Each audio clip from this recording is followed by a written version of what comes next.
A campanha para transformar o prédio do antigo Departamento de Ordem Política e Social, o DOPS, em Centro de Memória em Defesa dos Direitos Humanos, ganhou o reforço de nomes importantes. Um deles é do colunista de Wall Sport, o Juca Kfouri. Vamos ver o que ele disse. Ministra Esther Dweck, a senhora sabe que aqui em São Paulo nós temos o Memorial da Resistência, feito no antigo prédio do DOPS. Eu estive lá 2 vezes. Na primeira, durante a ditadura, interrogado por um delegado chamado Singilo. Parece Kafka, mas foi isso mesmo. Depois, com o Brasil redemocratizado, voltei para falar para a garotada sobre o que havia acontecido naquele prédio do DOPS. E foi muito bom. A meninada de olhos arregalados, entendendo como é ruim viver numa ditadura.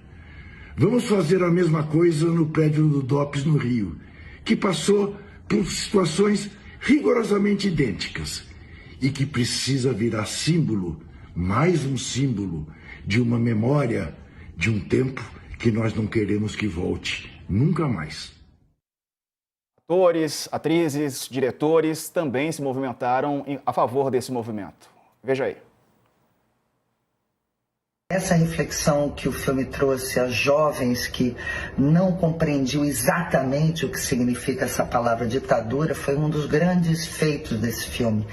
E agora a gente tem a chance de transformar o prédio do DOPS, onde grande parte desses assassinatos e torturas aconteceram no Rio de Janeiro, de transformar esse prédio num museu sobre os direitos humanos, o que é uma ideia maravilhosa. Se esse local for transformado em um local de pensamento, reflexão da nossa história, em um centro de memória, talvez isso sim transforme uma sociedade que tem insistido tanto em esquecer e ignorar a parte fundamental da nossa história. Eu estou aqui hoje para me somar às vozes que pedem para a ministra Esther Dweck considerar fazer um centro de memória no antigo prédio do DOPS, onde tantas pessoas foram encarceradas e torturadas durante a ditadura militar.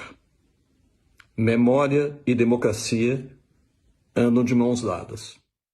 Bom, em nota, a ministra Esther Dweck disse que o prédio hoje está sob posse do governo do estado do Rio de Janeiro e que o Ministério Público Federal se mobilizou, recomendou ao governo federal que adote medidas para retomar a titularidade do imóvel e dar início às medidas necessárias. Vamos conversar com o Felipe Nin, representante do coletivo RJ Memória, Verdade, Justiça, Reparação e Democracia. Felipe, bem-vindo, boa noite. Como é que está essa negociação? Como é que estão essas conversas? Bom, boa tarde, Diego, Couto, Letícia, prazer estar aqui com vocês.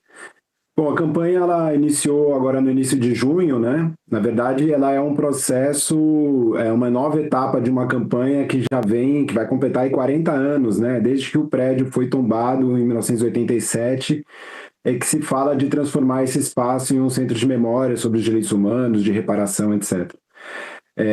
E a gente, desde o ano passado, com a abertura do inquérito pelo Ministério Público Federal, temos conversado com o governo federal para que ele faça essa retomada do imóvel, né? Esse prédio ele foi construído para ser a sede da Polícia Federal, né, em 1910, e foi transferido para o governo do estado em 1960, com a passagem da capital para Brasília, né?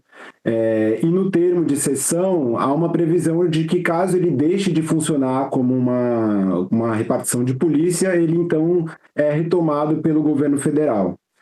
E, na prática, o prédio está abandonado desde que ele deixou de funcionar como DOPS nos anos 80. Há aí uma disputa com a Polícia Civil do Rio de Janeiro, que reivindica esse prédio para ser o Museu da Polícia, e essa disputa é que impede que que esse prédio, enfim, seja utilizado, seja retomado, seja, enfim, valorizado novamente, né?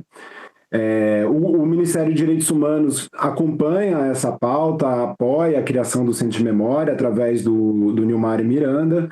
O Ministério da Cultura também tem acompanhado, E agora a gente depende que a ministra Esther Dweck tome, enfim, as providências para retomar o imóvel, já que isso é uma previsão que está no contrato de cessão do imóvel para o governo do estado, né? Certo. Coach, tem pergunta? Bem, Felipe, eu queria pegar um pouco o contexto desse prédio do DOPS do Rio e DOPS aqui de São Paulo, que eu frequentei muito como jornalista, né? Na mesma época do Juca Kfouri, que lembrou que agora lá já faz tempo o Memorial da Resistência. E, por coincidência, agora há poucos dias, teve uma celebração lá no Memorial dos 40 anos do livro Brasil Nunca Mais, que foi editado, planejado pelo Dom Paulo Evaristo Arnes, cardeal de São Paulo, lançado em 1985 nos estertores da ditadura, e que é um relato sobre as torturas que aconteceram naquele período, baseado em documentos oficiais do Superior Tribunal Militar. Eu queria que você fizesse uma ligação entre o que está acontecendo mais recentemente. Esse livro é uma coisa já de 40 anos que foram celebrados agora. E nós tivemos esse ano o filme, né, que a Fernandinha falou, Ainda Estou Aqui, que é o resgate da memória também, e outras obras que estão aparecendo aí agora. Como é que isso se liga à luta lá pelo prédio do DOPS no Rio de Janeiro? Olha, Coach, o Memorial da Resistência, ele é, sem dúvida, a grande referência no Brasil de um memorial com esse perfil, né? Mas, assim, o DOPS, eu sou paulistano também, né? Então conheço bastante o DOPS de São Paulo, o Memorial da Resistência. Mas o prédio do DOPS do Rio, ele é um prédio que é um documento histórico, assim, acho que sem paralelo no Brasil, né?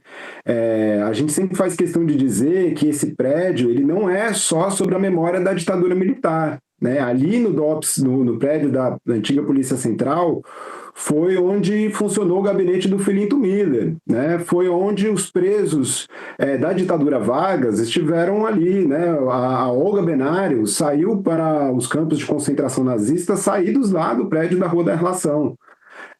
Nise da Silveira, Abdias Nascimento, tantas figuras políticas importantes da história do nosso país estiveram presas nesse prédio da Rua da Relação aqui do Rio de Janeiro. Ele também foi o lugar onde se constituiu um acervo chamado Acervo Nosso Sagrado, que é fruto de apreensões da polícia sobre as religiões de matriz africana, que é um acervo tombado pelo IPHAN, na época que as religiões de matriz africana eram perseguidas, né? O candomblé, a umbanda, a própria capoeira, o samba.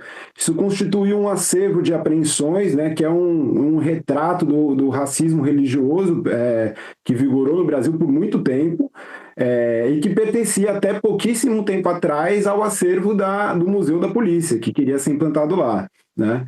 Então, assim, a gente reivindica que esse prédio do Rio de Janeiro ele seja um centro de memória dos direitos humanos, né? Que a gente não quer fazer um museu contra a polícia, né? Embora a gente hoje esteja em disputa com eles sobre esse espaço. A gente quer fazer um museu a favor dos direitos humanos, né?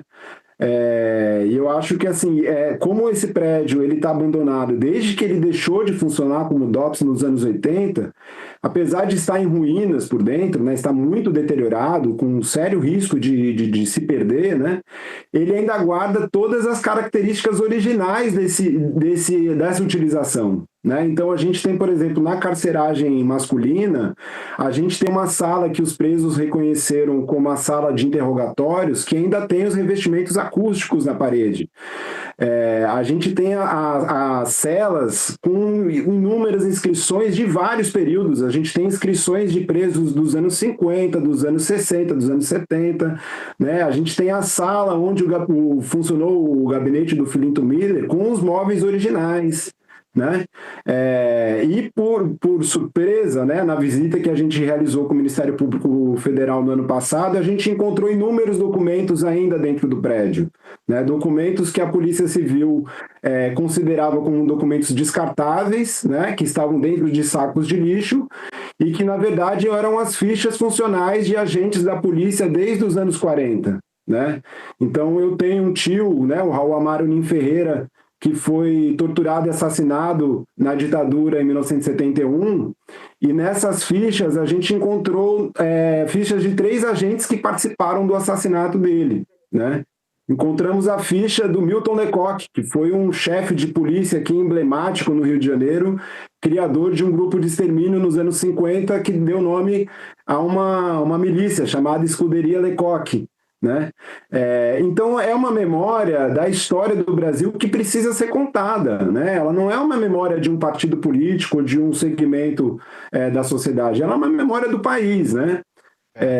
E acho que a gente tem a oportunidade. Claro que o Memorial da Resistência é, para a gente, a grande referência no Brasil de implementação de um museu com essa proposta, mas a gente tem também o Memorial do Chile, na Argentina, enfim, o mundo inteiro vem implementando esse tipo de política de reparação. E eu acho que o Rio de Janeiro tem uma oportunidade única de realizar isso de uma maneira transversal, né? Boa, vamos acompanhar, viu, Felipe? Obrigado pela participação. Se tiver novidades, volte aqui, já está convidado. Um abraço para você, boa noite. Muito obrigado, boa noite.